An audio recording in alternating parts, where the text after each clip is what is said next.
In a bold and dramatic move, Trump is acquiring property in the Middle East, and some people are really upset about it. We're going to divide this presentation into two parts. First, we're going to tell you about the mechanics of what he's doing. And then, secondly, in a later segment, we're going to talk about the legality of what he's doing and how it's been perceived here at home. And being a pro-Trump person, you would think that I am totally on board. Well, you might be surprised. We are brought to you by Body Align.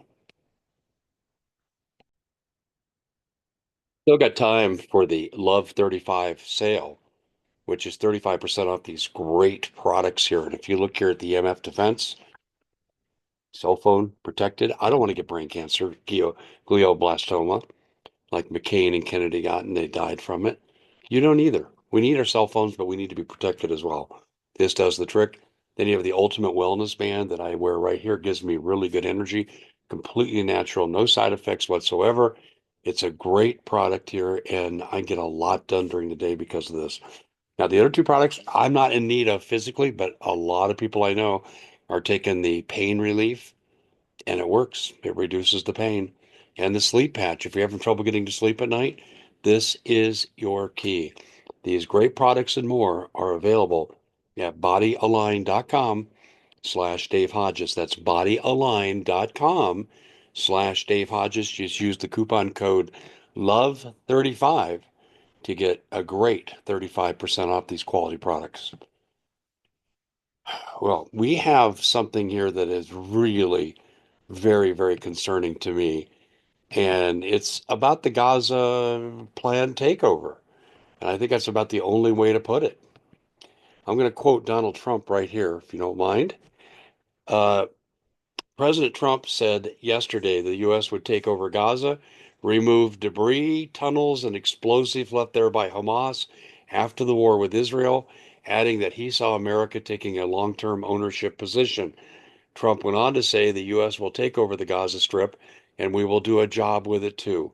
We'll love it and be responsible for dismantling all the dangerous bombs and other weapons on the site. And we'll get rid of destroyed buildings and create an economic development that will supply unlimited number of jobs and housing. Well, that just sounds fine and dandy. Um, let's talk about, is it needed? If I exclude the ownership aspect that we will own this land, says Donald Trump, the project is needed. I think there's no question about that. They do need to clear out the tunnels, the unexploded ordnance, the nearly collapsed buildings. And that's dangerous for these people. And Trump did make a good point where later on he went and said the only reason that most of these Palestinians want to return because they got nowhere else to go. All right. Now, he's correct that these things must be done. That's the humanitarian thing to do.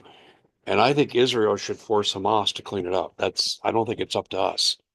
I'll save my other opinions for part two when we do this. But nonetheless, Trump is right. We have to help make sure that the civilians in that area are safe and secure from things that vast majority of them had nothing to do with. Totally agree with him. Now, in part two, we're going to come back and talk about legalities, practicalities, and public opinion. And a lot of people think he's giving Ilhan Omar ammunition. Well, we'll talk about that too. I'm Dave Hodges. You're watching The Common Sense Show. Don't forget to sign up for our TV show, thecommonsenseshow.tv, where we have our new series, Hips Hiding in Plain Sight. Really cool stuff. Things that you don't really think about, things that go bump in the night, repressed technology, hidden history. Pretty cool stuff to go with our geopolitics, our interviews, all at thecommonsenseshow.tv. Sign up today.